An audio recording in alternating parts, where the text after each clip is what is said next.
Why in the world would you come to such a thing as a workshop on no estimates? Tell me, why are you here?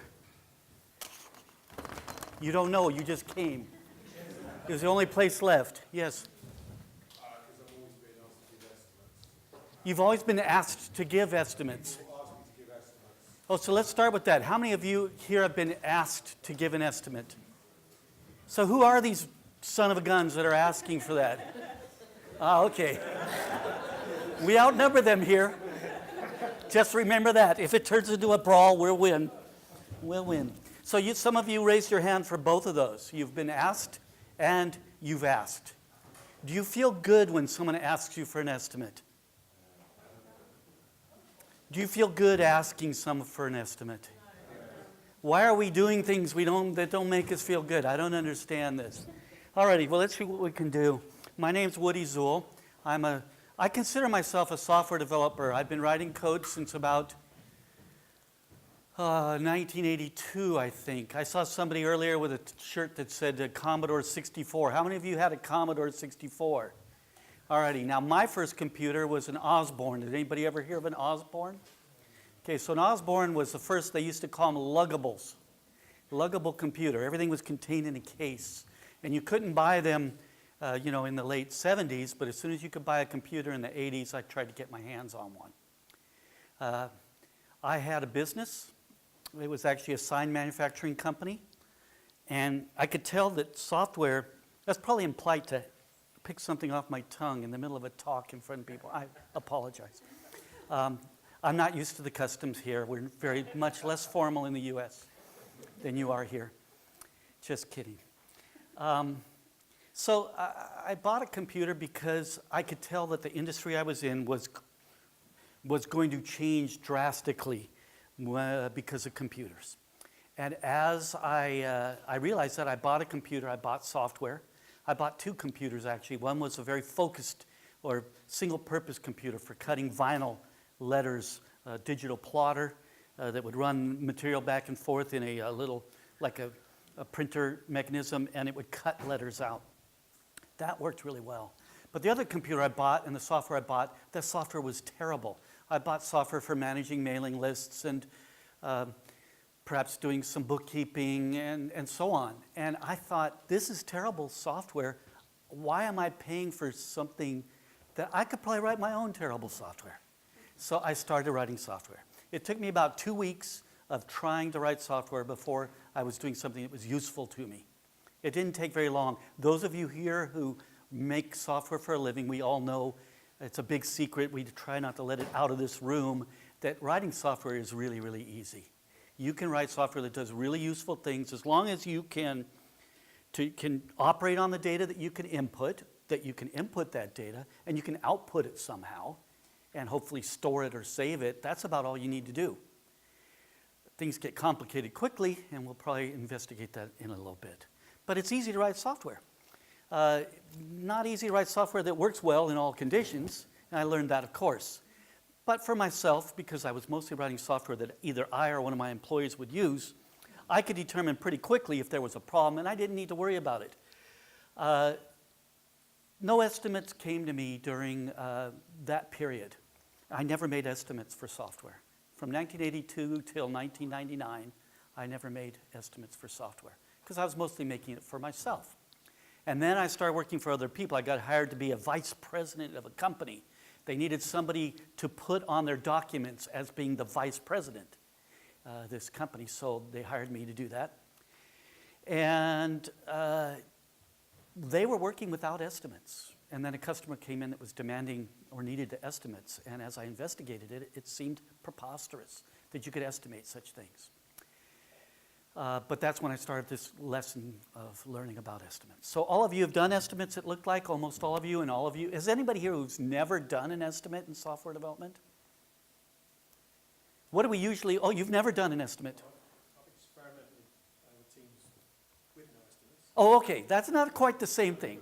But yes, I appreciate that. So we might learn a little bit about what does it mean to do no estimates and how would we go about doing that. But that's not what this workshop's really about. This is more about exploring why is it that we just accept this and what is an estimate and that sort of thing. We only have less than 2 hours, and I've already wasted the first 5 minutes. So let's see where we can go with this. Part first.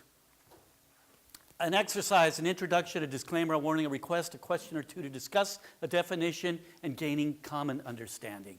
I've tried to put as little as possible into each part. We have 83 parts. Okay. So this is a warning, but this is also a disclaimer.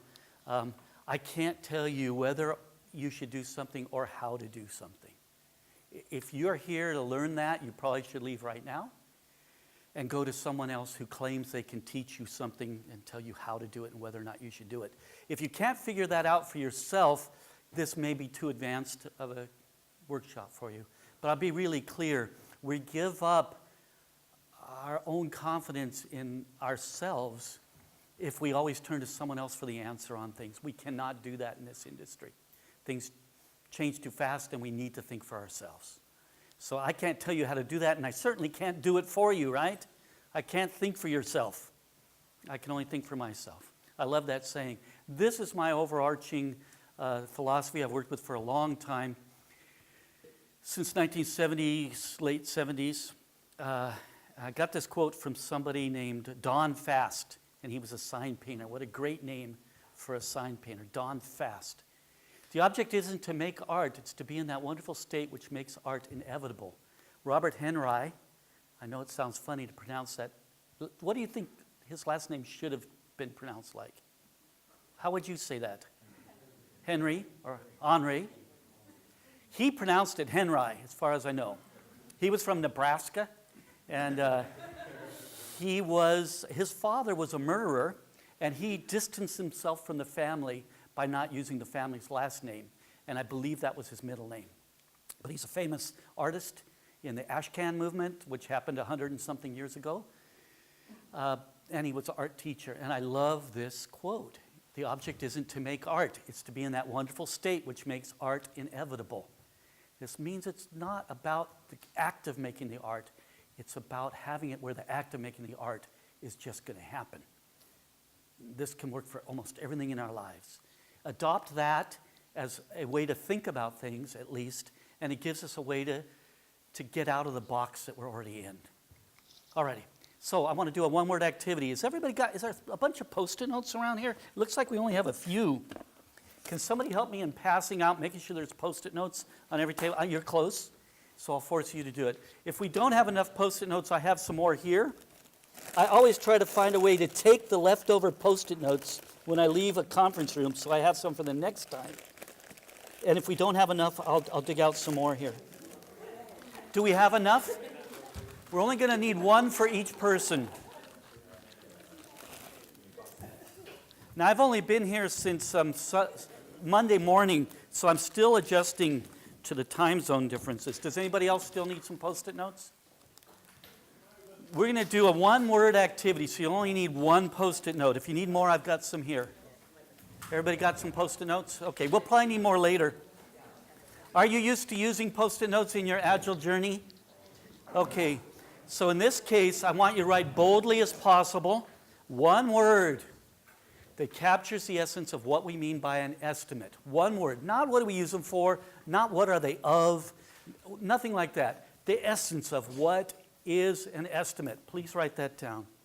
What is an estimate? Write it down as quick as you can and then put it on that, bring it up and put it in that flip chart there.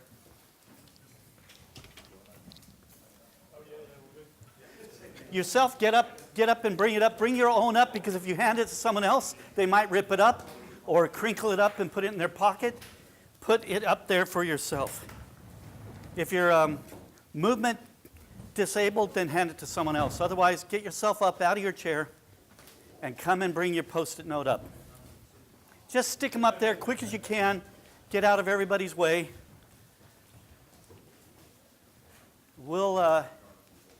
This is a good start. I've done this probably a couple hundred times now.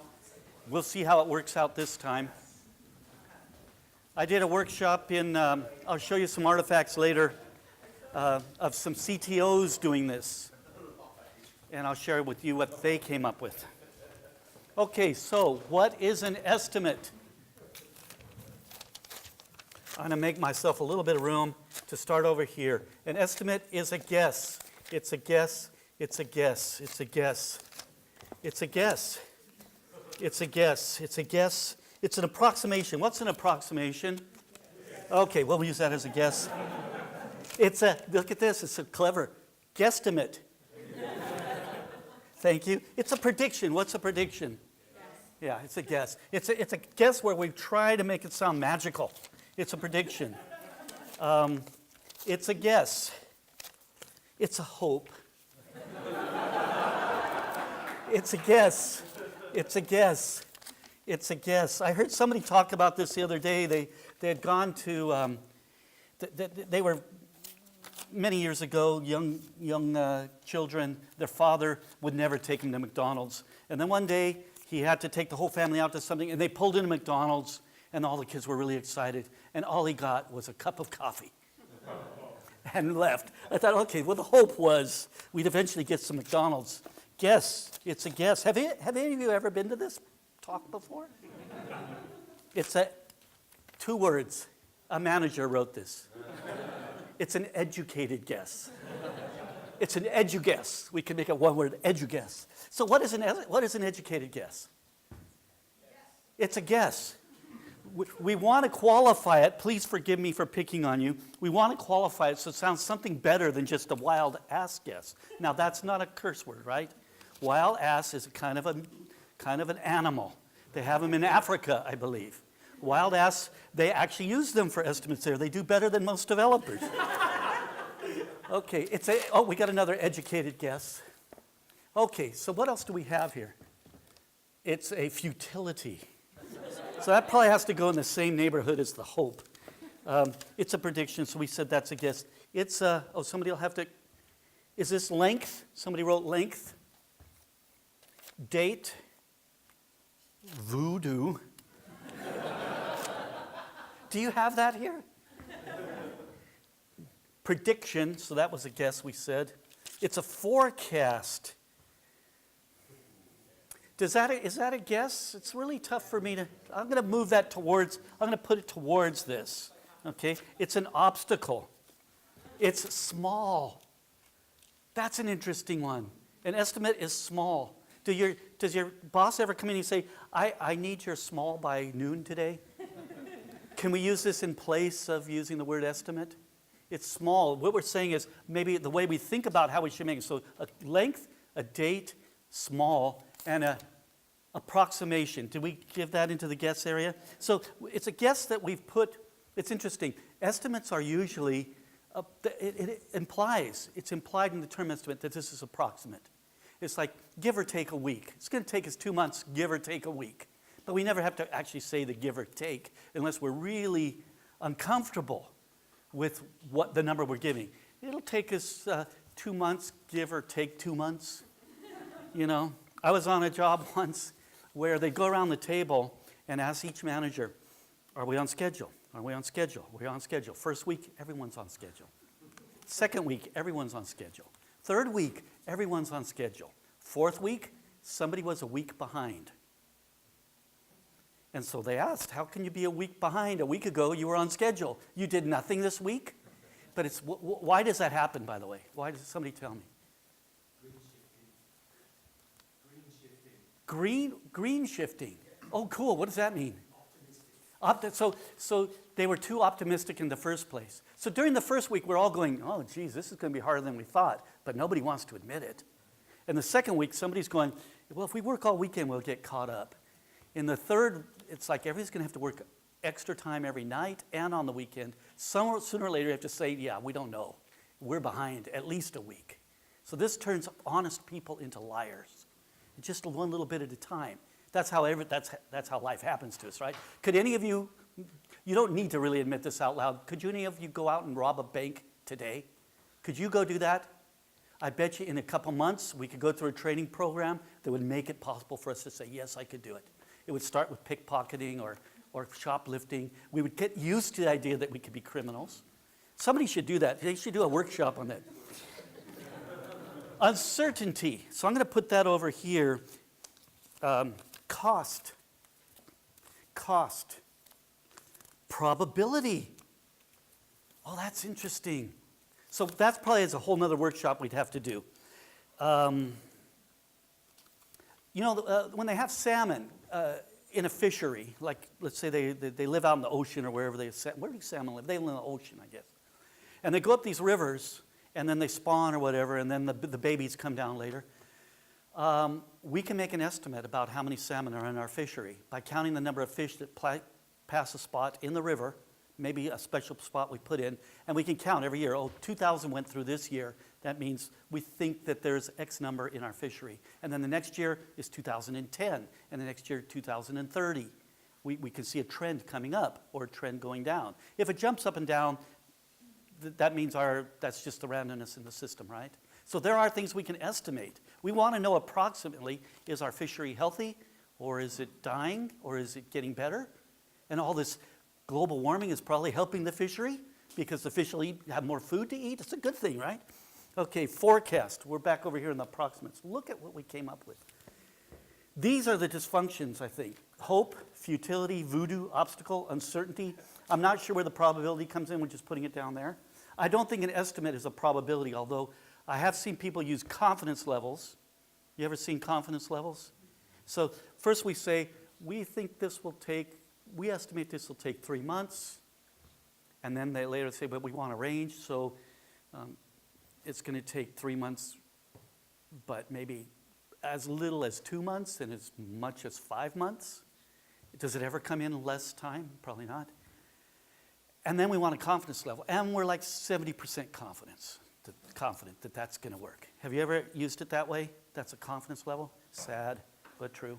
Okay, so we made an estimate on our estimate of our estimate.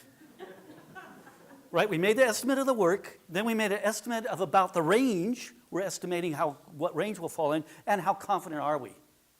Have you ever gotten anything done early? Some people have. You ever got anything really done early? Okay, too. Because we padded it, or why? How did we get it done early? The bad estimates in the first place. Does anybody ever gotten anything done late? Late. Okay. That's more typical. Okay, let's see where we go.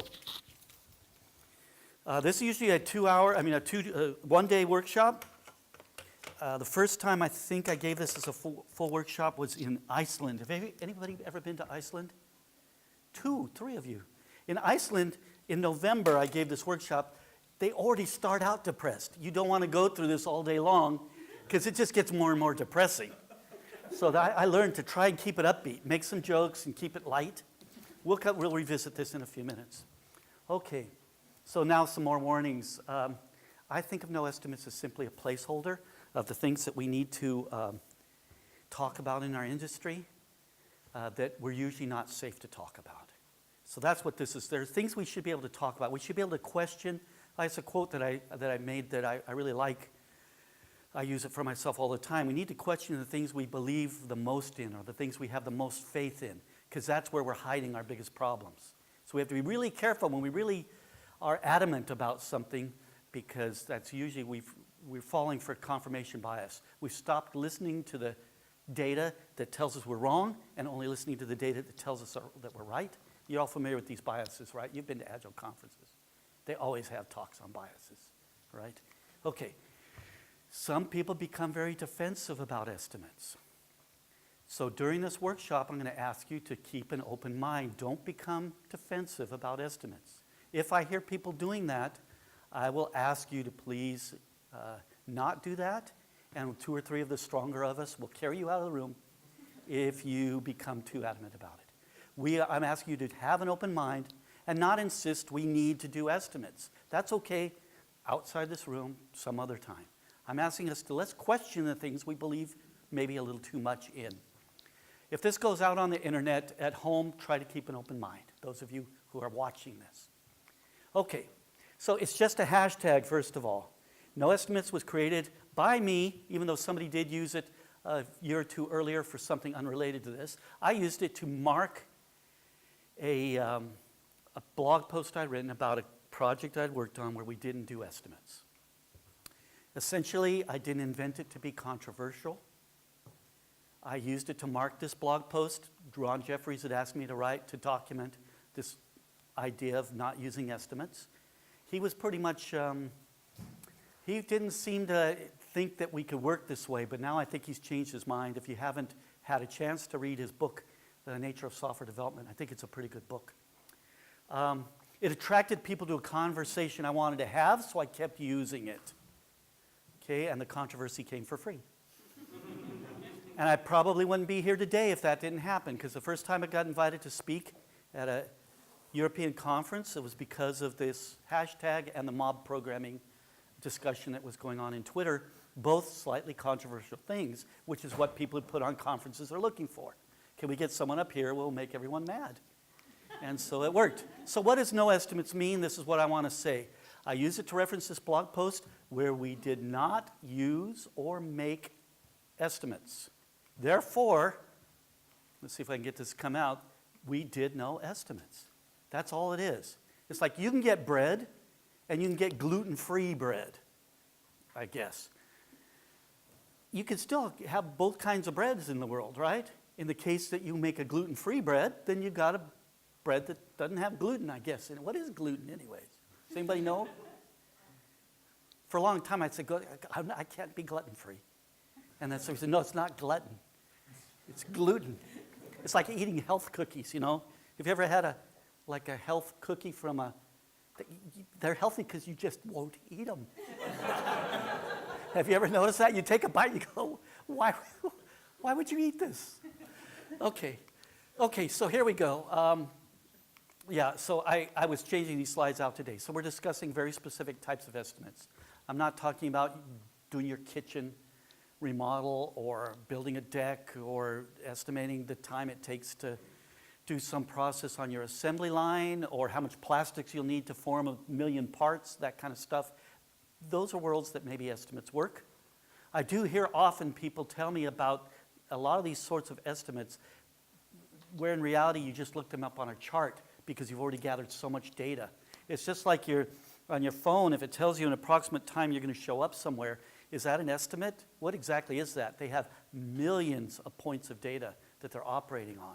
And it's kept very much up to date. They know what accident has happened where. Can we get that kind of information in what we're doing? I don't know. So we're discussing estimates of time, cost, effort, complexity regarding described piece of software, a story, a feature, a project, a bug fix to be developed, which is created or worked on. That's how I'm trying to think of this. So the way I want to say it, our working definition of an estimate is a guess. You told me that. I didn't tell you. You notice that was the first thing we did? I did that so you wouldn't hear any of my nonsense.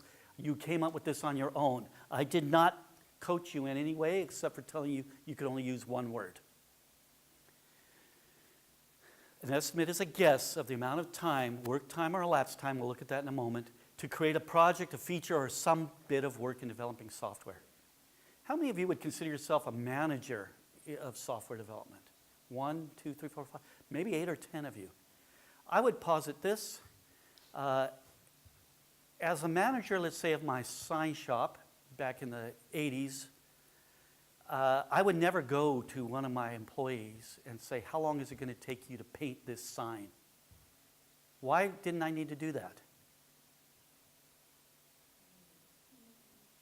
Because I knew everything about painting signs. Why did I need to turn to them? As a manager, why do you have to go to a software developer to ask them, how long is it going to take you to write this software? Do you not know anything about software development as a manager? Interesting to me. Why do we need to go to the person who's going to write the software? We should know at least as much about how long it takes to get stuff done as that person. I'm just posing these questions. Don't become defensive, even though I'm making you become defensive.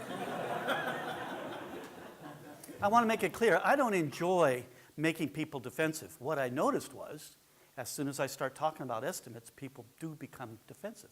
The very first time I talked about this in a group, 2005 or something, I don't remember when, I was sharing some information about a successful project we had.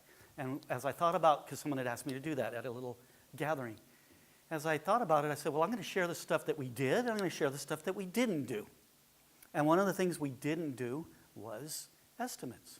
So I was sharing the other things we didn't do, and when I got to estimates, there was a murmur in the crowd. And I said, well, what's going on? And somebody raised their hand and said, but we need estimates.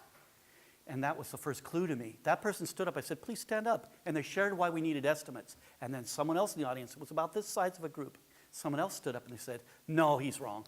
And I thought, oh, good, somebody's going to come to my defense. But he said this, that's not why we need estimates. This is why we need estimates. And a third person stood up. At which point, I brought out the talking scissors. Have you ever used talking scissors? Whoever wants to talk, you throw the scissors to them. They all quit talking. And so, don't try that at home. I never really had talking scissors. Somebody in Twitter is going to tell them to comment on that for me now and tell me what a negative person I am.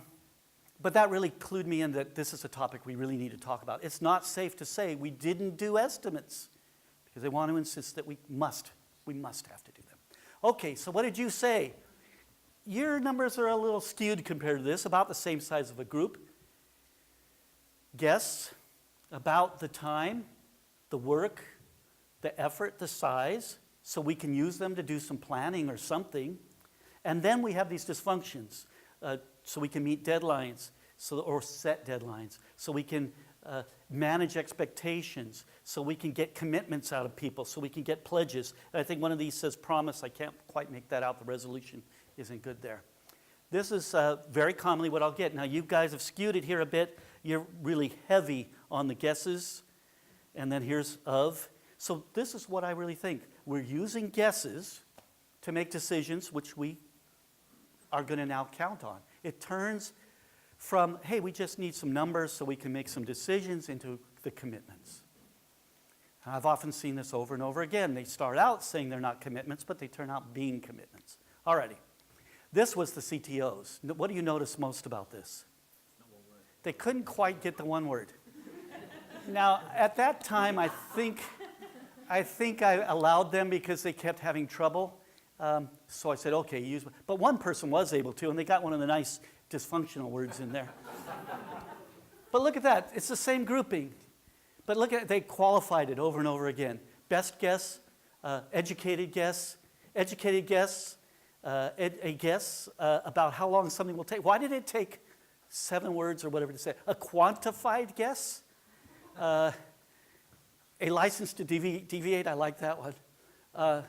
Yeah, interesting stuff. Let's see, there was one here I think was particularly good. So a ballpark value or a swag is kind of nice. An informed guess, interesting. Okay, so we're going to do a simple, quickie little activity.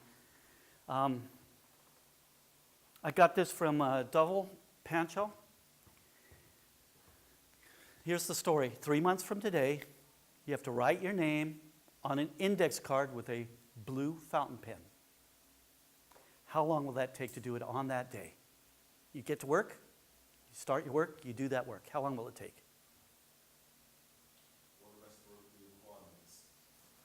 Listen to that. We're already wondering, what the heck, where's the trap here? Interesting. So we're already going, we know that if we give a number up front, we're doomed. How long does it take you to write your name on a piece of paper?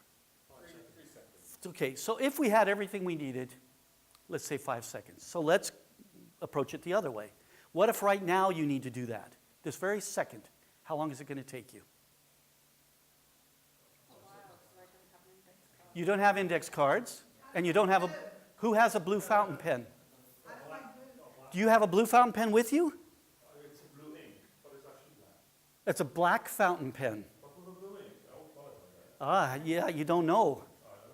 I usually bring a yellow fountain pen with me. On this trip in the airplane, the ink decided to evacuate the pen, so I didn't bring it in. Yes?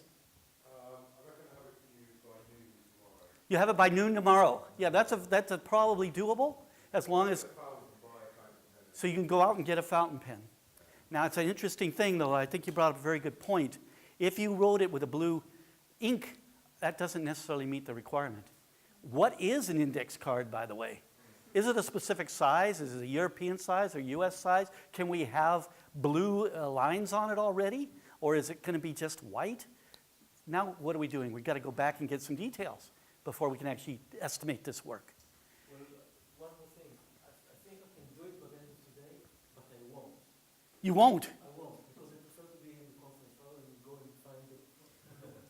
This is a good point. There's other things we'd rather do. That's why we always say it'll take 2 weeks. It's a standard in the industry, right? It'll take 2 weeks. I had a job once where the manager insisted we have estimates. And I several times went to him and tried to explain this stuff. Now, this was 15 years ago. And he just didn't accept it. He says, Anders gets his estimates in to me. Kurti gets her estimates in. Greg gets his estimates in. So I thought, well, I'm going to go ask them how to do it because I don't really know how to do this. And I went to Greg. And Greg said, I just write down some small numbers because he likes small numbers. And Anders said, I always pad the heck out of it because I know they're going to bite me with this later. So I just look at the list and I just put a bunch of high numbers. And Kurti said, well, I look over each thing and I try and make a guess based on what I've done before. That seemed like too much work to me. And so I went back to my desk and I did exactly what kind of like a combination of Greg and Anders. I just blindly put a bunch of numbers down and I took them to my boss and I told him the truth. Now, I didn't tell him what Anders, Kurti, or Greg had said because that would reflect necessarily poorly on them. I just said, I made some wild guesses and wrote them down as quick as I could. What do you think the manager said to me? Thank you. Oh my goodness. That's part of the dysfunction of this thing. He could have made up those numbers himself. Probably with a lot less problems. And it would have looked a lot more like the way he wanted it to be. Guess what he did with those numbers? No? Put him in a dang Gantt chart thing. It's like, what? So we're going to look at that in a moment here. That's what we're going to look at here. We have 2 different kinds of estimates. One is, well, there's actually 3 or 4. Work time. What do we think it's going to actually take if everything went really well? Another one is elapsed or cycle time. How long is it going to take from beginning to end on this thing? Those are 2 different things. The managers maybe have an inkling of understanding what might interfere with getting this work done, and the developer cannot know. The developer on the day they make the estimate don't know if on that day the boss will come in 5 times and interrupt them. How many of you like being interrupted in your work, by the way? 1 or 2. Yeah, because then we don't need to do the day work. Let's do something else. I did have a developer who worked with for quite a while who loved it when the vice presidents would come in and would take him off his work. Because then he knew he was going to go sit in a couple weeks worth of meetings to look at some work they're probably never going to do. It's fun, no pressure, and you just make stuff up as you go. He actually really enjoyed that. So unfortunately, he was the key member on the team because that's who they normally would take off for those kinds of things. And everyone else was dead in the water when that person was gone. That kind of, that's a problem in our industry. Have we run out of time already? Oh, we're doing okay. We're supposed to go till 4, 5, 6? Okay, 5. So we have a little time left. I think I want to do this activity. Does anybody know Tim Ottinger? When I say that name? So this comes from him. He's a wonderful, wonderful guy, really brilliant. I had the pleasure of working with him for 6 months at Industrial Logic. And I saw him do this at a conference with about 300 people. Now, for us to do it with this large of a group, we're going to need to move pretty quickly, but I think it's worth doing. So I have to open up another slide pack to do it. And we're all going to need to have a couple things. One thing you'll need to have is a pen. Another is some kind of a timer device, like a stopwatch. And nowadays, we mostly carry our stopwatches with us. Does everybody have a stopwatch? Does anybody not have a stopwatch? What's that? 1 per person. Everybody's going to be timed separately. I don't know if I have enough time to do this exercise, but it's a lot of fun, and I think it'll be worth doing. It shows us a lot of stuff. So we'll adjust as we go. Everybody needs to have a way to time. If you've never used your stopwatch, we're going to practice that in a minute. So we're going to need a pen, several pieces of paper, and our stopwatch. So if you don't have a lot of paper or don't have something like your notebook or something, get it out, and we'll give you more. If you run out of Post-it notes, you're going to need several of them. Now, everybody's played tic-tac-toe. Tic-tac-toe is a relatively straightforward little game, but we're not going to play tic-tac-toe, but we're going to use a grid. What do you call tic-tac-toe here? Knots and crosses. You should hear, is anybody here from Russia? I heard somebody say it in Russian. How do you say it in Russian? I don't know. It's like, it was a very elegant little statement. And I wanted to learn it. My mother's Russian, so I thought I should be able to learn it, but I never have had much success speaking Russian. Nowadays, in the US, I think it's something we probably need to do. But anyways, we'll go on. Okay. First, when we're ready to start, you're going to start your stopwatch. You're going to draw one of these noughts and crosses style grids, 9 grids. So you're going to have 9 spaces in your grid. You're going to fill the grid with the numbers 1 to 9 in any order you want to fill them. What's that? So you're just going to have to fake it. Okay, you'll be okay. Look over the shoulder of one of your neighbors. 1 through 9, fill the grid. And then you're going to stop your stopwatch. And that's basically what we're going to do. When you're done, you're going to call out woot woot. Now, out in the West, I'm from San Diego, we're used to this. You know, it's cowboys, we got cattle, and we just, as we're riding along the trail, we yell woot woot all the time. Here, you may not have that. So we'll practice that in a moment. First, we're going to practice with our watches. So everybody get your watch started. Go to your stopwatch, because we're going to time ourselves. How long does it take us to do this? When you hit the start button, that's when you start working. And then when you're done with your work, you will stop it, and we'll collect that time. Okay, so we're going to practice doing this. I'm going to count down 3, 2, 1, and then we'll start our stopwatches, and then I'll tell you to stop it in a few seconds later. So here you go. Everybody ready with the stopwatch? 3, 2, 1, start. Stop. Okay, so what do we have for times? Somewhere around 5, I hope. I've got 5.4 on mine. You all around that? Just like a spy movie. We're coordinating our watches. I want to make sure you can operate them, and I want to make sure that we start them when I say start, and when I say stop, we're all within a second or two. It's not critical. And you could lie. There's no way for me to know. Okay, so estimate for me. How long is this going to take? How long is it going to take to do this? Somebody tell me. 5 seconds, you said? 30 seconds. So what's the lowest number so far? 12. 5? Did somebody say 5? 4? Okay. Who thinks it'll take a lot longer? What time do you think? 10? Anything higher? Do I hear 11? 11? 12, 50, 50, 15, 2 weeks. Okay, so let's say 15. So there's our range, right? So our estimates have a range. Oh, one thing I forgot. I didn't really forget. You must get someone to QA your work. Did you forget about that, developers? You can't stop on the work until it's been QA'd and you've corrected it. Will anybody do this wrong, by the way? There's usually somebody who will. We won't point them out. And if somebody makes a mistake, do not make fun of them.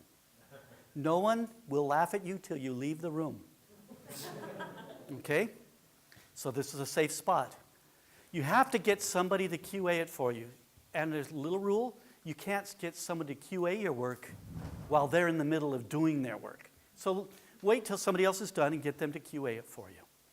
Does that make sense? You don't want to interrupt their work. That's impolite. Do you like it when the boss comes in and says, oh, can I interrupt you for a minute? What do you usually say to the boss when they do that? Take my headphones off first. What's that? Take my headphones out first. Yeah, you have to take your head. What? And I think the common response is, well, you did just interrupt me, so I can't even answer that for you because you've already done it. That's what we're going to do. Let's let everybody finish, someone else finish their work, and then you can grade each other's work. So how long is that going to take? Did that change our estimate? So it may take a little bit longer. Is 15 too short? 2 weeks. 2 weeks. So we'll make it, I heard 25 here. We'll make it 25. I don't think you'll have any trouble getting that done. Let's go. So remember what we're going to do. We're going to start the stopwatch, draw it, fill the grid. Then we're going to get it QA'd. No duplicates, by the way. This is one of the problems I saw early on. People would just put a bunch of ones as fast as they could. So you got to use 1 to 9, no duplicates in the grid. Now we got to practice the woot-wooting. Programmers are generally introverts. I'm an introvert, by the way. You all going, that guy's just yammering up there. It took me 20 years to get to be comfortable in front of a group like this. But I'm going to demonstrate out loud what woot woot is like, and then you will join me. So I'll first do it. Woot woot! You know, it's kind of falsetto, high, kind of cowboy sounding thing. Now we're going to do it together. 3, 2, 1. Woot woot! Okay.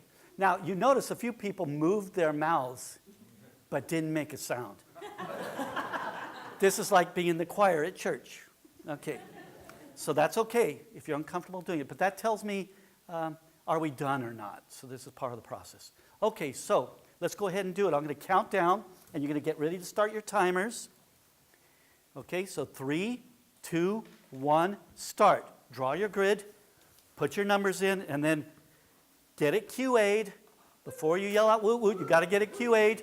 Get it QA'd first, then woot woot.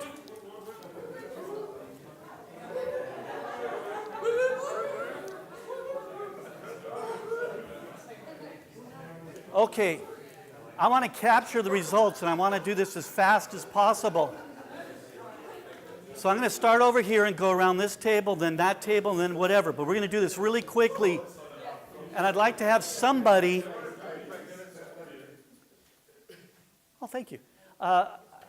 If you've got a capability for keeping track, I want to know the average when we're done. So we're going to go around this table real quick. This gentleman who's drinking, how long? 12 and 15. So let's round up. Call it 13. Round up your number. 13. 17. 18. 17.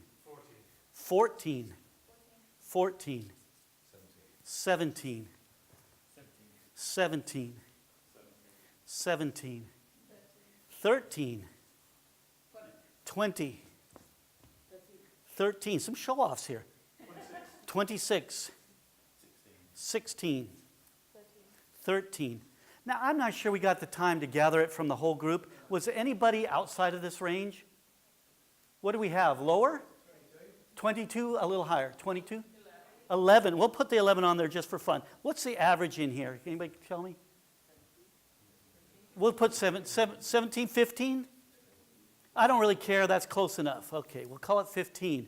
So our range here is between 11 and 26. 11 and 26, which is we're not too bad. Our boss wouldn't complain too much about that. How long is it going to take for us to do this again? Less time or about the same? What's that? Oh, it depends. That's what you always have to tell your boss. It depends. How long will it take you to do a web page? Have you ever had a boss ask you that one? So why did this one take you 2 weeks? The other one took you 2 days. A web page is a web page. All righty, I'm going to add a constraint to it, that's for sure. So this is what it's going to look like. This time, you're going to need to add up 3 of the numbers. This right-hand column will need to add up to a specific number, which I will give you the moment we start our stopwatches. So how long is it going to take you to add? All the other rules are the same. You have to use all 9 numbers, no duplicates, but one of the rows has to add up to a specific number that I will give you. This column, the right column, will have to add up to a specific number that I will give you. Is that clear? Are requirements ever clear? How long is that going to take us? 30 seconds, 25, 20. It depends. I need the estimates. So we've got 25. Anybody lower than 25? Anybody claim it? So what about above 25? What would you think? 2 weeks. 60 seconds. That's good enough for me. We're going to give that range. Okay. I hope I've left enough room over here. Okay. So we're going to do the same thing as before. I'll count down. You did pretty good on the woot-wooting. I expect to see it spread out a little more this time. Now remember, you cannot get your work proofed by someone until they're done with their work. Now they don't have to yet have gotten it QA'd. You can switch, QA each other's, whatever. But if you're at your table and everyone else is a laggard, I won't point at any particular table, but you know who you are. And you're the bright one in that group, you might need to go to another table to get somebody to help, right? You don't want to interrupt these slow people who aren't getting their work done. Go off to a team that's actually excelling in their work. Okay, so we're going to count down, just like before. You start your timer, and then get it QA'd and woot woot after we go. Okay? 3, 2, 1, start. And we need to add up to 15 in the rightmost column. Add up to 15. Now remember, the manager like me is going to try and interrupt you, and you don't want that manager interrupting you, so don't listen to anything I say. Oh, good, we have some woots. You already got it proved. Excellent. Excellent. Well, we got that. Oh, look at all those woots. There's some woots.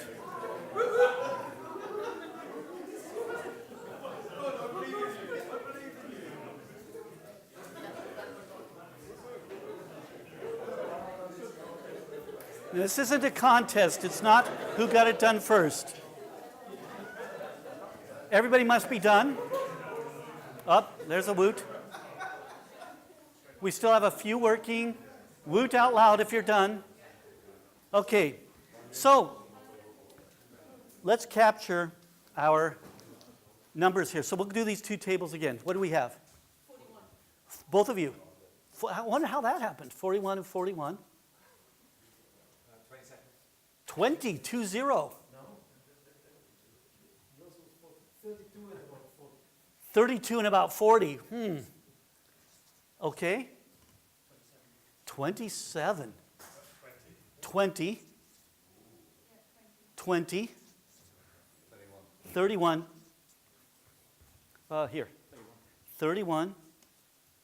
Let's see, which way did we go last time? We'll try to do the same order. 30. 39. 35.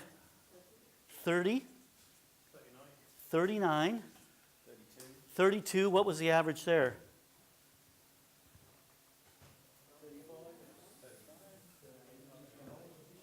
30. 30, if we're fair, it may be a little more than that. Let's say 32, maybe? Something like that. So our range is 20 to 41. If I have to capture the range, so our range is a little bit wider. It's doubled to 4. It's like 20 seconds. How do we come in on our estimates? Not bad. Not bad in either of these. I would say it took us twice as long to do that, and yet, could I have your two papers? Are these the two? If we were to show somebody these two and ask them which one took longer to do, what would they be able to tell you? Not enough data. They can't tell from this which one took longer. That's an interesting thing. Remember that. This fellow's the manager. Tim put him in. He represents the manager. It's still just 9 digits, 4 lines. Why did it take you longer? Exactly the same work. Interesting. Okay. So we're going to do it again. How long is it going to take?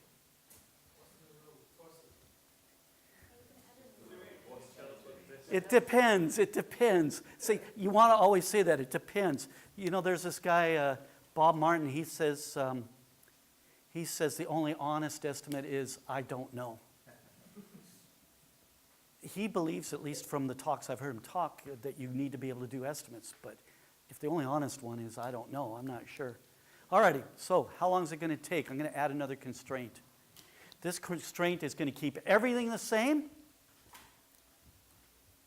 but the top row must also add up to a number that I'm going to give you. How long is this going to take you? 60 seconds? Do I hear anything less than 60 seconds? What about more than 60 seconds? What might it take? 5 minutes. That's 300 seconds? Do we have a high enough number? 75? Anybody higher? Do you really think 5 minutes? You wanted to put that on there? So let's just say 2 minutes. 1 to 2 minutes. Okay. So we're going to do it the same way again. I'm going to count you down. Is this fun? Has this been okay? Are we learning anything?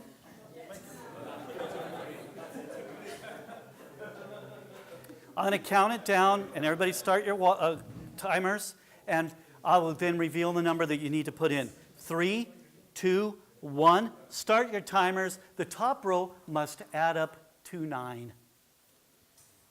The top row must add up to 9. The right still must add up to 15, and you have to use the leftover numbers in there. Now this takes more concentration than before. We've added a little bit of a constraint that makes it a bit complicated. Find someone who's done, and they can proof your work.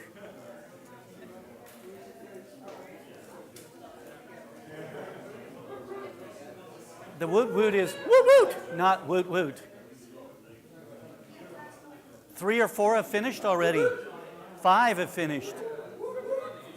6 or 7.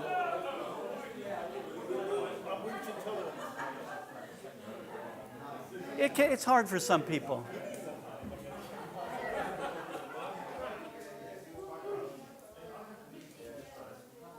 There are some people still working.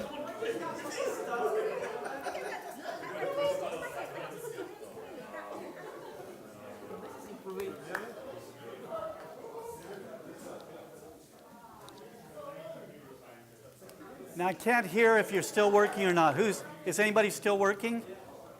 We'll go a few more seconds. You've already missed your deadline. You're going to have to work late tonight. We always work better the later it gets. Okay, I think that's enough time. If you didn't finish, just give me the highest thing you're comfortable giving in front of other people. All righty, so let's start here. What do we got? 130 something. Okay. Next. 62. So there was 2 at the 130? 62. 38. 53. 36. 36. 47. 12-7. How do I write that? Just kidding, 52. 45. 37. There's some really good number writers here. 39. 48. 30. 51. Same as last time, 32. 32. 36. That's rather good showing. What's the average there? 1112. Close. The 1 minute things are 90 seconds, aren't they? They're 90 seconds, not 130 seconds. Oh, they're 90 seconds. They're a minute and 30 seconds. So maybe 50? Let's just say 50. Okay, and then the range here is from 30 to 90. I'm going to ask, was anyone able to reuse the work they'd already done? Okay, that usually speeds you up quite a bit. All righty. I'm going to ask, which was easier, doing the work or doing the QA? The QA was easier, but earlier on, which was easier? Let's say the first time, just 1 through 9. The work was probably easier than the QAing itself, because the QA, you have to actually verify all this, but somebody could just write it out really fast. It starts getting more and more complicated. Okay, one last time, I think. Oh, this is getting bad, isn't it? So, I will first of all say, some people cannot do this. It is a hard thing. Do not be embarrassed. Please participate anyway. Pretend you got the work done if you have to. Okay, so we're going to do the same kind of a thing. How long is it going to take? Forever. 3 minutes. 3 weeks. What's that? Boy, that's a big part of what software development's about. Is can we actually do this thing? That's what makes it hard to estimate. Okay, so let's get some numbers. We're going to add another constraint. And the constraint this time, whoops. The constraint this time is going to be diagonally from the top right down to the bottom left. We're going to have to add up to a certain number. So how long is that going to take? Which way, sorry?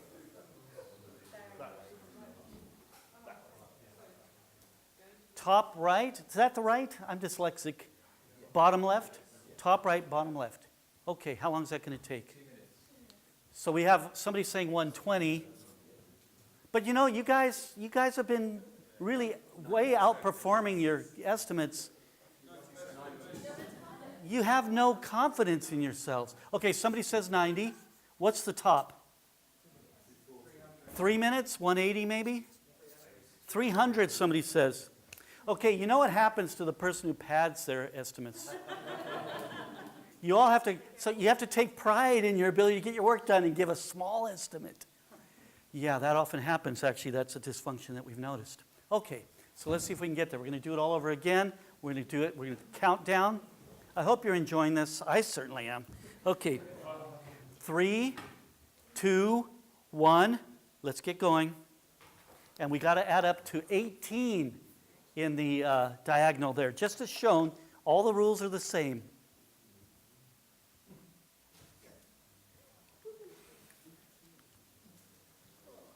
Now, some people are really good at these kinds of problems, and some people aren't. Oh, there's somebody. You already got a Q8? Yeah. Oh, my goodness.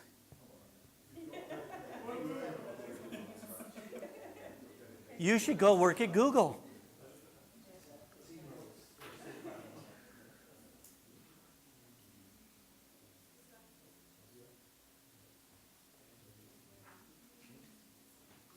Don't worry if you can't get this done. There's lots of other jobs in software development.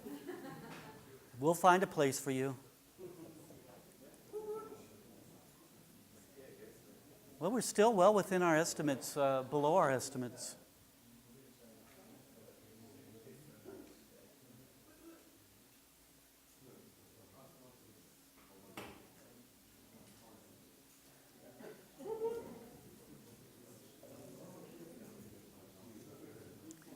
Now, if there's somebody who's already gotten wooted, you can prove somebody else's work. Find someone else at another table. If you're working at a table with a bunch of laggards, then move to another table. So we're just coming into the bottom of our estimate range there, I think.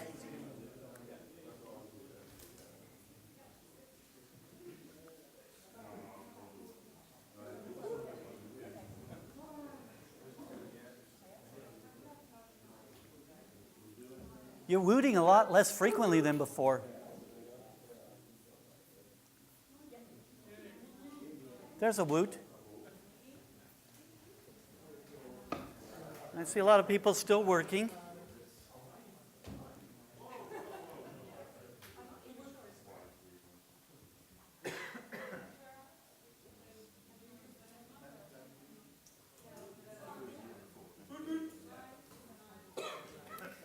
Now, I'm going to stop it when we get to 3 minutes, because otherwise we'll be here the rest of the week.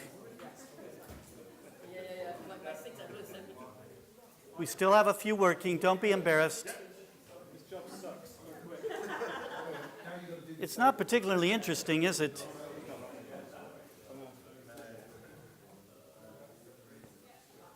Are you pair tic-tac-toeing? Is everybody done? We still have a few working. I'm going to stop it in 10 seconds, so work faster. Think better. Work smarter, why don't you? All righty, we're done. Let me capture the numbers. What do we have here? 140, both? You Googled it. Let's go on. 52, 67. So that's 178, is that right? 131. 103, 103 seconds. 125. We're still pretty good in our range. failed, so I'm going to give that a 180, although that kind of skews the number. That's okay. 113. 81. 80.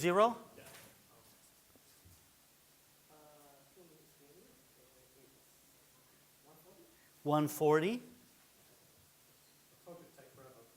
Forever. So I'll put 180 there. Okay. 85. 85.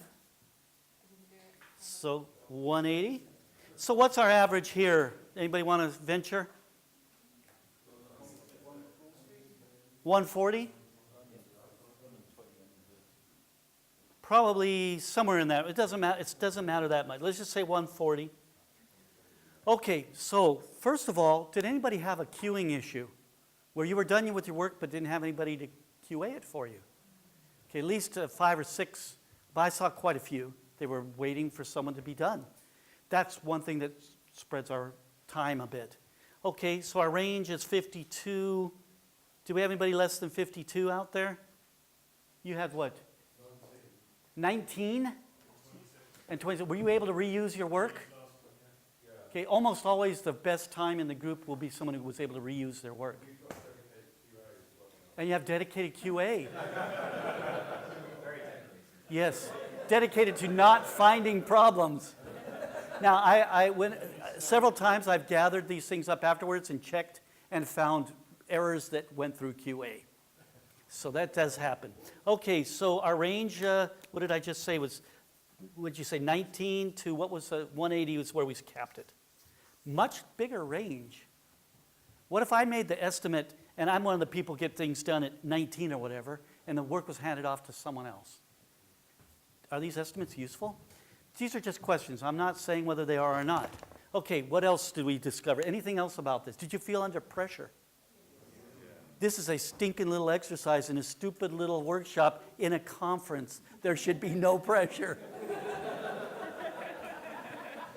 And yet, how easily we put ourselves under pressure. When I was a kid running home from school, lived way out in the country, and they had telephone poles. You know, it's like a wooden pole with telephone wires on it. And I would play beat the car to the next telephone pole. So I'd run as fast as I could, and if I could get to the telephone pole before a car passed me, then I won. And so I would, just do that all the way home, just racing to the next pole before another car passed me. So that we put ourselves into these little competitions all the time. Of course, I'm kind of a nerd maybe, but you get the idea, right? We don't need to feel pressure, but we do. Why do we? That skews things too. What else have we learned from this? Well, I found that my code was incompatible with the new assignment, so I deprecated my code. Deprecated your code. Of my neighbor one was more compatible with the new assignment. Very good, very good. Yeah, I've had this over and over in actual software work. We're in the middle of doing something, we're using a particular framework, and then somewhere we get to some requirements that this framework doesn't work so good for. And now we have to talk about, are we going to switch to another framework, essentially redoing all of our work? And those of you who could use the old framework, you got it done really quickly. Any other observations? Yes? What's that? You overestimated. This is interesting. So you did fall within the range here. Your average was below the range here, right within it and within it. But still, there was a good range there. And we, good. We didn't overestimate because some of the people in the room went over the numbers. So it's like a 50, we didn't and we did. Because some people took longer, some people took less.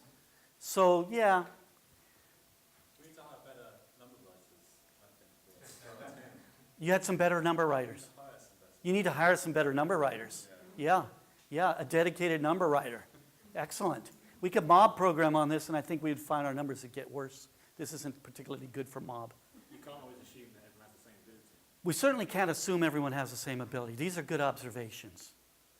The value of these things gets thrown away when we're actually doing this estimating-driven software development. We don't realize. I've actually had managers come to me and say, look, this was the estimate. So well, who made that estimate? And based on what? We know less at the moment we make the estimates. We know less about our product and what we're working on than we will have for the whole rest of the product, the rest of the project, depending on how you work.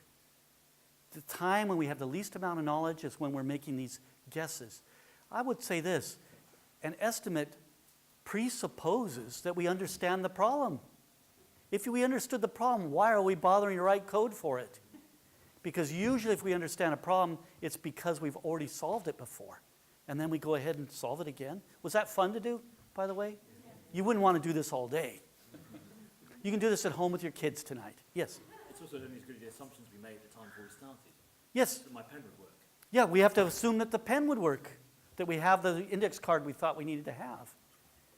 Matter of fact, one of the things that I've noticed the most in my work is that the person I was counting on to be able to give us the information isn't here today. How often does that happen? We'll talk about that a little bit, yeah. Like almost all the time. Okay, so a couple quick things. To anyone outside the team, if you held up all 4 of your things, the only thing that would indicate one of them took longer is it's been scratched out over and over again. You understand?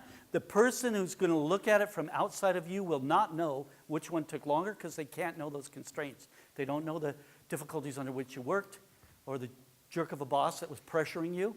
And I tried not to pressure you, mostly. Okay, so this is what I normally notice.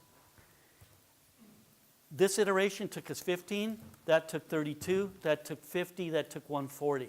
It pretty much doubles on each one. Over and over again. I've done this 200-300 times, way over 200.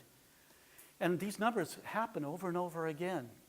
And yet these are really simple. When I was a kid, my mom, before I went to kindergarten, in the U.S. we have kindergarten, which is the first grade a kid gets into. Before they should have learned anything, they put them in there so they get used to being with other people all day instead of just their family. And my mom wanted to make sure I could add numbers and do several different things before I went off to kindergarten. So I could add up 3 numbers long before I was 4 years old because I went to kindergarten when I was 4. All of us can do this work. This is easy work to do. What made it so hard? There were these, I would say, dependencies. Is that sort of what this was? This was about things, because if we did 3 separate, if we did those 3 tic-tac-toe grids separate, where on this one you needed the number one way, on the next one you need the number another, it'd be this the same easy problem over and over again. Okay, let's go on just a little bit. Oops, I went the wrong ways for you. The effort was kind of the same when we talk about the physical effort. I've had bosses actually come through a work area and go, "Why aren't you typing?" Have you ever had a boss say that to you? I hope none of you have ever said that to somebody, but why aren't you typing? It's like, that's the work. Do the work. The work is what? It's not typing. What is it? Thinking and learning. It's thinking and learning. That's right. And Googling stuff and copying from Stack Overflow. We saw the risk of a new entry violating the previous constraints. So we saw that happening to us. Those of you who could reuse your work, it got done faster. How long will it take you to do these 10 items? Can anybody tell me? I'll give you a closer view. That one, that one, that one, that one, that one, that one, that one, that one, that one. Okay, how long is it going to take to do these? 3 minutes per. We could come up with a number. The issue, though, is, yeah, how long is it going to take you to do this one? Can't be done. Unless you reinvent the numbering. So if you change math, it'll work. Can't be done. The numbers 1 through 9. So we sometimes don't know. So this is the uncertainty part of it. We sometimes just don't know. That's enough with this exercise. When I do a full day workshop, this is just one of many similar exercises. What I'm trying to do is break us down a little bit into thinking, and I love doing this one with managers. At least we had a few managers here. How many of you write code who do not write code in your daily work today? Now, you don't write code. All righty. So this was hopefully showing you that when we expect others to be able to give us a number, and we can't even do it well ourselves. Now, these numbers you came up with are tricks that we play on ourselves. I use the ranges. I think the range is a trick. These are tricks we play on ourselves to feel comfortable with the numbers that we're giving. Okay, that's enough of this. I hope that was helpful. I love doing that for managers. I have found typical managers have trouble solving this. I should say it this way, more trouble solving that last one than developers usually have. Why, I don't know. But it may have something to do with developers often are solving number problems, but there we go. Okay, so I want to do this as a team kind of a thing. So you have plenty of people at each table to have, so this is kind of what I want to do. Why do we do estimates? And I want you to gather that on Post-it notes. I have a couple little rules about how I want to do it. First of all, one idea per Post-it note. One idea per Post-it note. And have everybody on the team, I want you to have a discussion. I want to have everybody on the team contribute at least one idea if you can. Everybody on your team contribute one idea about why do we do estimates. So gather from your teammates, talk about it, come up with 5 or 6 per group. So I'm going to start my timer. You're only going to have about 3 or 4 minutes, so go ahead and get started. Why do we do estimates?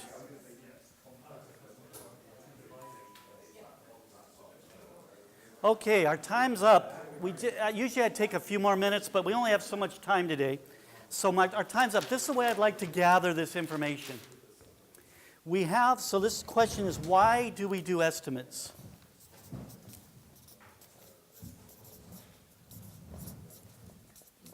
I'd like to do this one team at a time. So if one team would bring, any one of you, bring your Post-its up here. Some person from the team, bring them on up. That's very good. Or if you have extra, yeah, bring them along. Let's just put them all the way down the side here. Okay. Just one team at a time. So we'll have to wait. So if you don't mind holding on.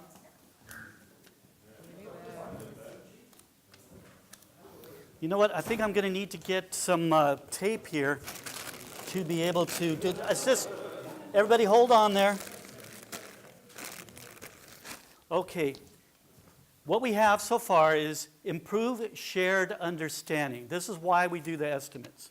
Improve shared understanding. And they also have another one, a trigger for discussion. A trigger for this is like Russian roulette. A trigger for discussion. Customer requirement. The customer requires that we do estimates. So that's why we do them. Cost or budget. We do them because of cost or budget. What does that mean? To determine the cost or budget. Okay. So that's like planning. To determine a date. Well, and when I was a teenager, that would have been really helpful.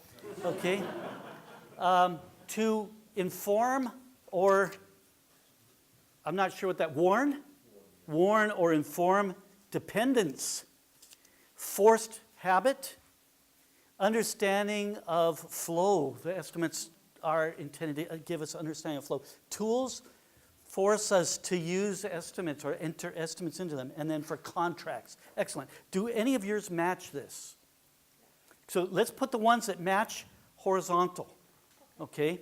So see what you've got there that matches that. And then we'll go over your unique ones.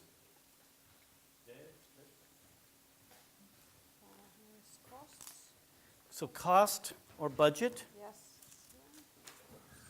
So if you feel you have any other matches, go ahead. So if you've got matches, put the matches up here. Just the matches? Just the matches. So you've done affinity grouping. This is a way to do affinity grouping. I like to do it this way, where we just pile them up going across, because it kind of gives us a graph of what's most common. I'm going to put that there. It's not quite the same, but it's To get resources. still cost. Right. Any that kind of match up, put them on there. Go ahead. There's only a certain number of reasons I've seen come up. I've taken a lot of pictures of the workshops I've done, and usually we're going to get 20 or 30 at the most reasons we've done them, why we do them. How much time do we have left here, folks? Does anybody keep track of that? 25 minutes. 25 minutes, so I'm going to start speaking much slower to make sure I fill all the time. You can come under estimates. We can always close our We can always end early. Well, then we're done. I really honestly have at least 2 days of material like this to do. And so to prune it down to something I thought would be fun and useful was a hard job. I spent all day doing that. Have we met before? I think we met last time, 2015. Yeah. Okay. I keep, every now and then I'll notice someone, I think I know them. Because I was here in 2015. I had a lot of fun here, and this is one of the best conferences for sitting and talking with people. You just sit in a common area, and people will come by, and all of a sudden, you've had all kinds of great conversations. We got together at dinner. We were at the dinner, and Emily Weber, what's her name? Emily came over, and yeah, okay, that's where I met her. Oh, look, there's a real pile up on the one there, isn't there? So if there aren't duplicates for the rest, we're going to put those on another. So you have, those are the non-duplicates. So let me go ahead and have those, and we'll do those separately. That's a real pile up there. Yeah, it's just kind of cost. Okay, so is there, So realize the benefits. So we'll do that as a separate one. So if you still have just separate ones left, I'll go through those individually. Oh, yeah, that's it. The schedule? Okay, so we all know the reasons that we do these estimates. So my first question is going to be, are these legitimate? And maybe in a bigger way, thank you, in a bigger way, I want to know, are these necessary? So these are, a good example is because our customers ask for them. We do estimates because our customers ask for them. So the no estimates discussion is actually for the next level up. Why do our customers ask for them? If we were doing a full day, that's where we'd be going next. What are we going to do with this improved understanding? What's that for? It's a customer requirement. Contracts. What does it say in the Agile Manifesto, the third value? The third one. Customer collaboration. Customer cooperation. Over contract negotiation. So my first experience in proto-Agile, this was before Agile was existing. Risks. I did see some others with risks, and we'll get those together. All righty. I worked for some people that didn't do the estimates, and then I went to work for some people who did do estimates. And when the Agile Manifesto came out, and it said customer collaboration over contract negotiation, I went back to think, why did those people not do estimates? They didn't do estimates because they were purely collaborating with the customer. And so, as a matter of fact, I had taken a lot of notes during that earlier contract, late 98, early 99, and I discovered they were doing a lot of things that ended up in the Agile Manifesto. And that's why when the Agile Manifesto came along, I said, I liked the way that place was. I want to learn more about this. So those things that we had here, it's about getting an understanding. But why do we want an understanding? Once we have it, what do we do with that? What's that? So why do we want to understand the requirements? What do we do with that? But we could do it without yet understanding the requirements. Why do we need to understand the requirements? So we build the right thing? How do we know we're building the right thing? Okay, so this is the thing. We need to know, we want that shared knowledge, we want that understanding, but why do we want it? This is what I want you to be thinking about. Customer requirement. So let's ask it from the customer's point of view. Why does the customer want to know this? Why do they want to know how much it's going to cost them? What are they going to do with that information? To know if it's in their budget. Why do they care if it's in their budget? What's that? Because like they've invested, so they need to know that there's ROI. Why do they need to know the ROI? To make decisions. You see how I behaved here? I'm like a teacher in a science class in 11th grade.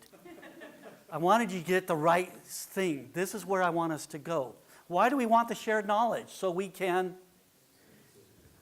Why does the customer need to know this stuff? Why do we need to know about the cost? It's just going to go down now, each one of these, right? We're afraid to say no. I like that one. We want to realize the benefit. Okay, let's talk about ROI for a second. We're not really talking about ROI. How do we calculate ROI? the amount of money invested versus the amount of money we got. We don't know that when we're estimating. Oh, yes, we do. It's a guess about the amount we're going to invest, and it's a guess about the amount we're going to get from it. No, I think we do. We know that we are spending money that doesn't produce value when we're estimating. The estimates themselves are a waste of the money. Yeah, I have actually had, has anyone had this experience? How long is it going to take you to estimate? How long is it going to take to do this work? I've had bosses ask me that question. I'm an older guy, so I've seen a lot of dysfunction. Okay. This is where I wanted to get us to. Why do we do all this? Mostly to make decisions. So I don't know if I'll get to it here. I could estimate the answers I'm going to get in aggregate from a group this size. If I had 300 of you here, it'd be even more clear. I can know that because I've done this 300 times. It's easy to make those kinds of estimates. I know the numbers within which we'll fall, in making these comments. Look at what we have here. If we took a picture of this and went back to each time I've done this workshop, I would find a similarity that is not changing from group to group. Okay, so when will it be done? How much will it cost? What can we do to get done this sprint? As if that's useful to know. How many people will we need? Well, certainly a lot less than you have. It almost always is. You get more done with fewer people. I worked on a job with 200 people. We'll see if we have time to talk about that. We'll get to that. What can get done for this money? These are the things we want to know, but why do we want to know them? Because this is just a type of very weak information. Why do we want to know it? You just told me. And this is usually done as the next exercise. We jumped ahead. Why do we do the estimates? So we can make some decisions. And what I often hear is this, or spark or ignite a discussion. But why do we spark or ignite the discussion? So that we can make some decisions. So that's the end of that. Let's see, I don't really want to do any more workshop stuff because we're kind of running out of time. So I just want to, I'm in front of you, I might as well talk as much as possible. So usually the end result, when I ask, what do you do when you are asked for an estimate? And we do this in the workshop, predominantly people will say, I want to get more information. They don't say, oh yeah, we just sit down and do the estimate. It almost always predominantly is, get more information. That's the most frequent thing that I hear when I do this same exercise. So what do you do when you're asked for an estimate? Anybody here want to tell me? What do you do? Panic. What's that? Panic. Panic? I ask other people. What's that? I ask other people. You ask other people. That's a good way to do it. Make a cup of tea. Make a cup of tea. Arrange a meeting. Talk about waste. Yes. Typically, I would say, let's start and see how much a little part of mistakes and see. Let's start some work Let's start some work. and see what we can learn. Yes. How many actually do that here? That's my preferred way of working. All right, so we're going to skip ahead a little bit because I want to cover a lot of stuff that we don't have time to cover, so I'm just going to cover the highlights of some things. We're all, out of 83 parts, we're on the second part. I'm going to cover this really quickly. This is a cycle of no improvements. So in 1999, I went from this job where we didn't do estimates to a job where this was a large project for me at that time, 200 people. I was just one developer of 200 developers. I was 45 years old, so you can guess how old I am now. Much older than I appear. I look like such a youthful person. And I was about twice the age of most of the developers on the project. The oldest other developer that I interacted with was 27. And the oldest manager was 32. What's wrong with a 32-year-old manager? They're not humble enough. They haven't failed enough to become humble. Yeah. And so this is what I noticed, was that there was a lot more confidence. There was a bias towards, there was an optimism bias, that they really always thought they could get a lot more done. So the first iteration, I want to point one thing out. They decided to do 6-week iterations, which at that time was unusual to do iterations at all. But I'd just come off of a project where they were doing 1-week iterations. So I'd been introduced to this actually quite a bit before. But still, 6 weeks was the best I could find. But this is really arbitrary. 2 weeks of design, which included information gathering for their estimates and for their requirements, 2 weeks of coding, and then 2 weeks of integrating and testing. That makes no sense to me whatsoever, but that's what they were going to do. They had a methodology. Why do we have methodologies like that? I'll answer that for you. So we can sell our management processes to some company that will pay us huge amounts of money to manage 200 developers. That's basically what we say. We know how to do this. We've done it many places before. I won't name any company name, but you've seen this probably in some of the consulting firms, the big firms. Remember, this was way before Agile. But this was the key to me. They were going to do a lessons learned at the end of each 6 weeks. And I thought, at least that makes some sense. So this was out of 10 or 12 projects. This was in 1999. What was it like looking for work in software development in 1999? If you could spell VB, you could get a job. If you could spell JSP or ASP, you could get a job because they were desperate for people. So I raced off. I took this there. I had many to choose from. This one had at least something like what I would consider a modern process. So we charged off to do our work, all these really energetic young people from all over the world, and we charged in our first iteration. At the end of 6 weeks, we did our lessons learned, and we discovered 3 things. In that lessons learned, 200 people shared all their ideas about what went most wrong, which is not necessarily a good way to do lessons learned. And these were the predominant things that I noticed as they gathered this information. The first one was the estimates were off. So what do we do about that? Let's get better at estimates. Let's estimate harder. The next thing I noticed was the requirements weren't clear or they just kept changing. That's actually 2 things wrapped in together. So what do we do about that? Get better at understanding the requirements. And what's for the second one? What do we do? Don't let them change. Don't allow changes. Okay, so that's what we were going to do. So they said they could train us in how to do that. So we got trained. And we went off to get, we actually got some training and we worked hard to get better during this iteration. At the end of which, we did another lessons learned. What did we discover at the end of that next iteration? I noticed 3 things, right? The estimates were off. I don't need to bring them out one at a time. So we did the same thing. Let's get better at this. And everybody was really dedicated. They taught us how to do it. We can do better. And and of course, I was the old guy. And I noticed already, this looks like a problem to me. And I gave a hint to it earlier. What is the problem going on here? You called it lessons learned, where there were lessons identified? It may have been lessons identified. That's a good point. That's something I want to ponder. But I will say this. I noticed a pattern because I'd seen this pattern before. But there wasn't enough information for me to stand up in the meeting and say, I think there's a pattern here we should be looking at. So we charged off to do our work, 3rd iteration. What happened at the lessons learned? Dang right, you don't even need to say it, right? Same exact thing. Now we're 4.5 months into this project. It was supposed to be a 3 to 6 month project. How long does a 3 to 6 month project take? 2 years at least. And they went on for 2 years, finally delivered it into production, and after about a year they canceled it. So they lost a lot of money. I won't tell you the exact dollar amount, but it was in the millions and millions of dollars. Okay. So what was this thing? This is a pattern. We would go do the work.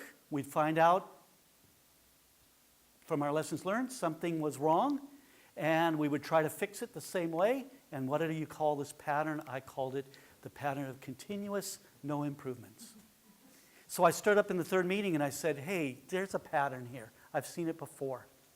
And this is basically what it is.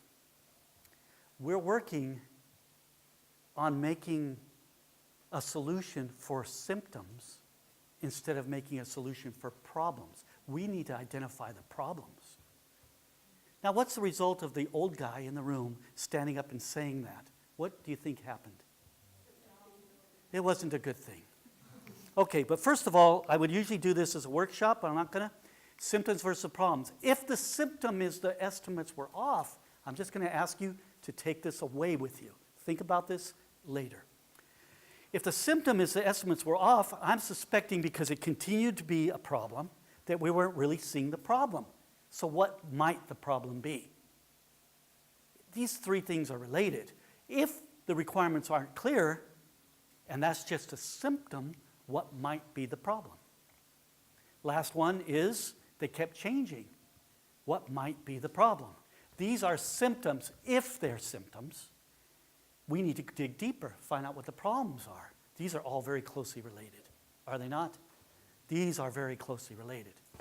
It worried me quite a bit. At the end of the fourth lessons learned, I quit the job. But this is what I noticed after I stood up and made a fool of myself, saying, I think we're looking at the symptoms and not the problem. This is what I noticed. Okay. Usually I'd go through all this. Oh, that's a whole other exercise. I'm going to do that without, we're not going to do this exercise. This is what happened. The day after I stood up in the meeting, nobody would talk with me. I would walk down the hall, and these were all young people who I've been getting to know. We were taking hikes together during lunch, and I was actually helping them quite a bit because they were under a lot of stress. And I was an old guy who was kind of patient about stuff. And some of these people would stop me sometimes and say, hey, I got something to talk with you about. We'd go off to a room to talk, and they'd actually start crying because the pressure they went under was unbearable. So I kind of felt like a dad to them almost. And so here they're all avoiding me. And I'd walk down the room and they would just separate. It's like Charlton Heston or something, walking through the Red Sea. And so that's in the Bible. I'm not sure. Was he the one who played Moses? I don't know. He played one of those guys. Okay, so I don't get to see the slides for this. So I actually cornered one of them. And I asked him, so this is the thing. When you're really young, you can get around any old guy. But you're too dumb to realize that. So I cornered him. I actually put my hands out. James, how are you doing? And he couldn't get around me. And so he said, he was very uncomfortable. I said, what's going on? Nobody will talk to me. And he said, the managers told us not to talk to you.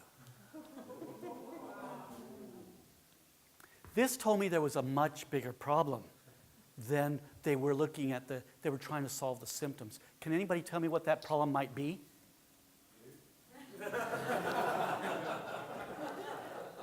This is politics. This is the business as normal. They wanted to keep the contract going. Is this making sense? I hope. So that they didn't want anybody questioning their way of doing business. It was interesting. But at that time, again, you just have to open up the door and yell, I'm looking for work.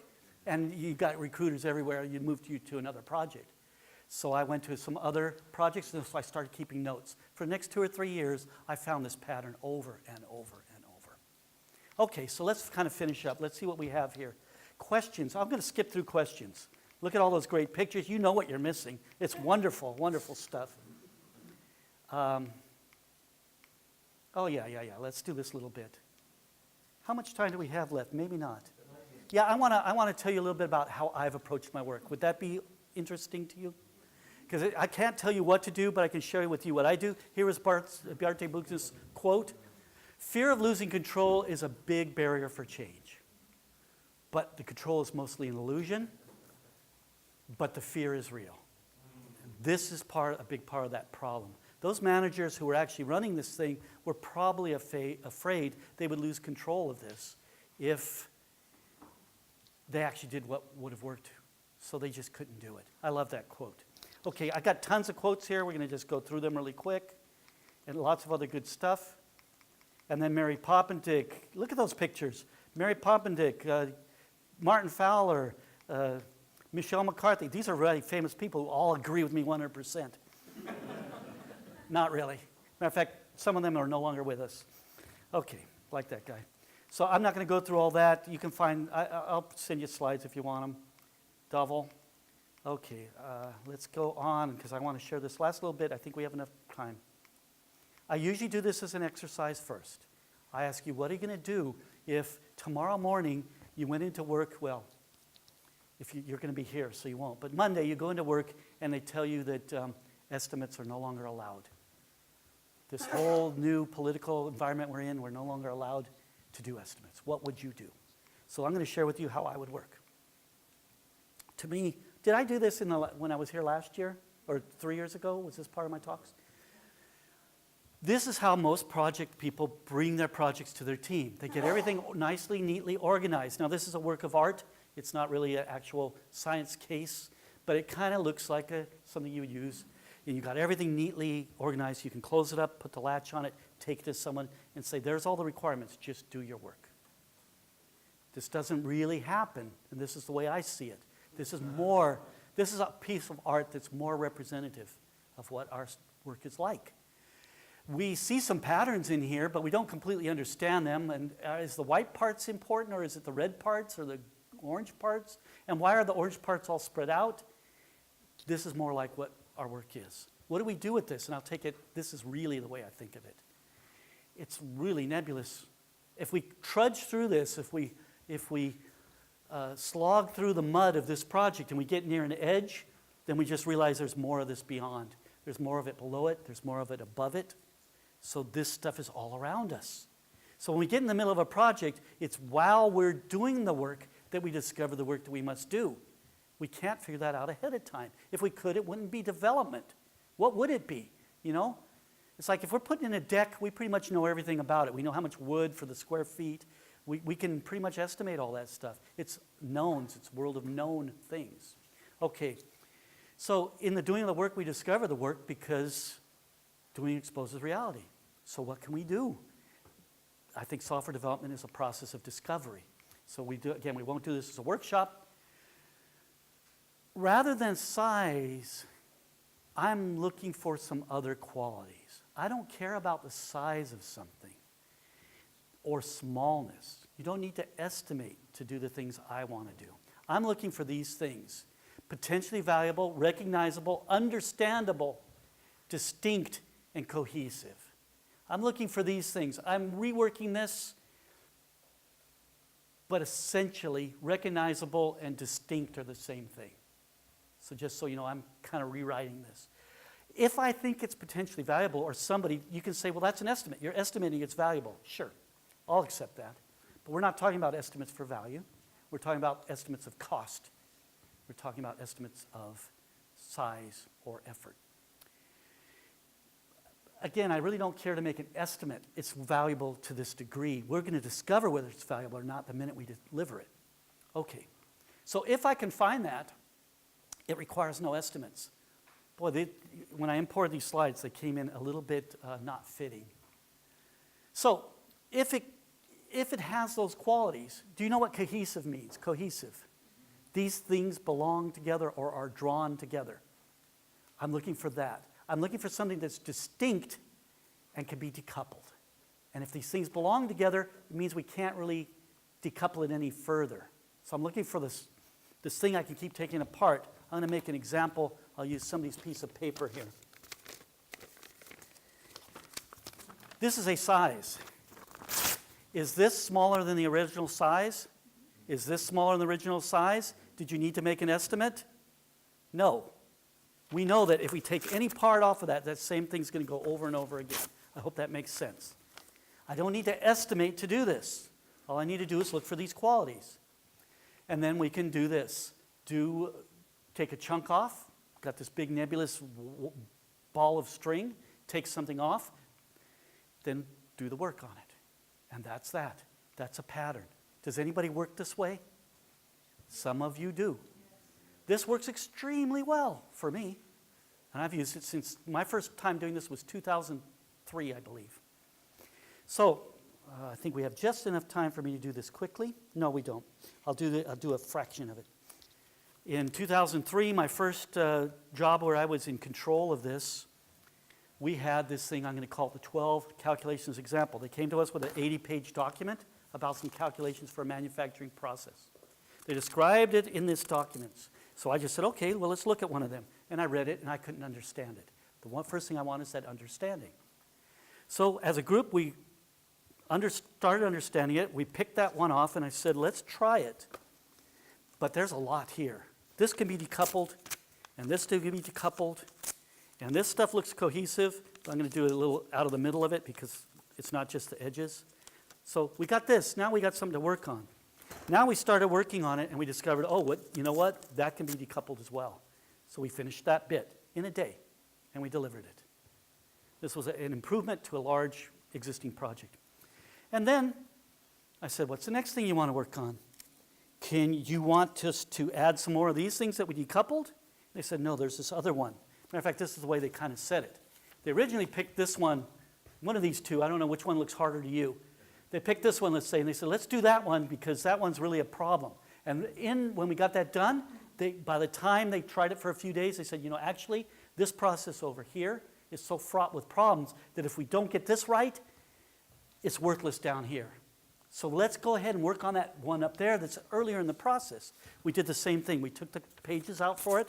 We figured out this little bit was not part of it, that little bit was not part of it. We ended it with some smaller part. In the doing of the work, we discovered it was smaller, but then we also discovered there was some other thing we needed to add.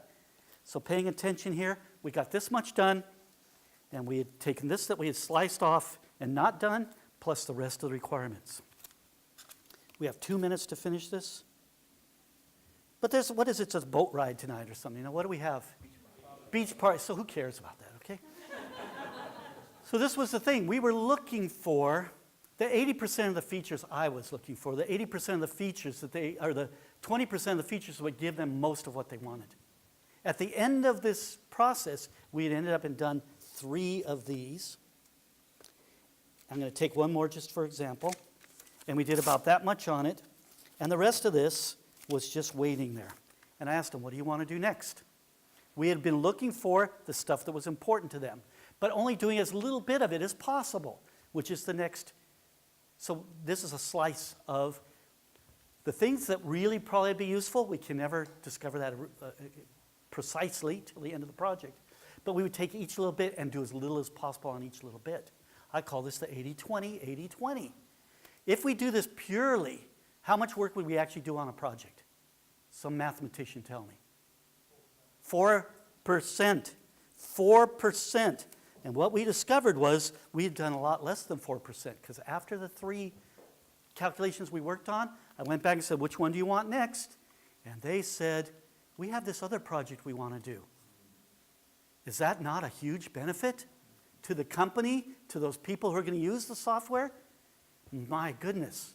And so I call this deliver features until bored. Once I stumbled on that idea, because I heard this, test until bored, same idea. Once I stumbled on that idea, it was like, that's the win. Let's do as little as possible on each project, not as much as possible. So this is the way I've worked for many years. That's about all we have time to cover. This actually led to me, I'm going to do 2 slides beyond this, just to show this. This is what Agile gives us. We can just do a little bit after a little bit after a little bit after a little bit after a little bit. And at some point, somebody can say, that's enough.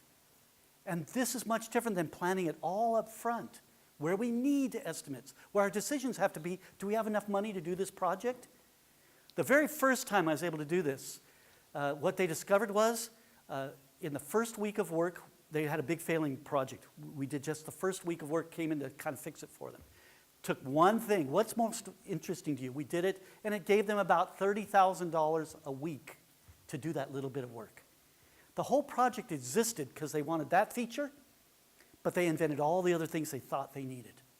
Well, that $30,000 could then pay for all the rest of the development they wanted to have done. $30,000 each week into a clinic system where they could get money for matching research projects with patients that couldn't afford to get medical care. This way for them to get medical care and have the researchers get the research they needed. That wasn't exactly it, but real similar. This is the win of Agile. We're at an Agile conference. This is what Agile does for us. Agile never tells us the velocity, how much we're going to get done or when it's going to get done. Does anybody ever find that Agile does that for you? If you put your hand up now, you will be physically removed from the room. Just kidding. But somebody will get on me for that. Okay, so I'll end it with this. I've worked this way for, it says there 8 years. It's been over 10 years now. Dang, it works. It's worked for me. It may not work in your organization. I can't tell you what to do or how to do it. All I can do is share with you the things I've done and the way I've thought about stuff. And if it's useful to you, great. Now, every time I've given this talk, I get people coming up afterwards saying, you know what, we've started working this way. So I've discovered it now. 10 years ago, people wouldn't say that. But now people are saying that. There's lots been written about this. It's basically what Kanban is. If we can work this way, we get a big advantage. So I hope you appreciate that. That's it. All right.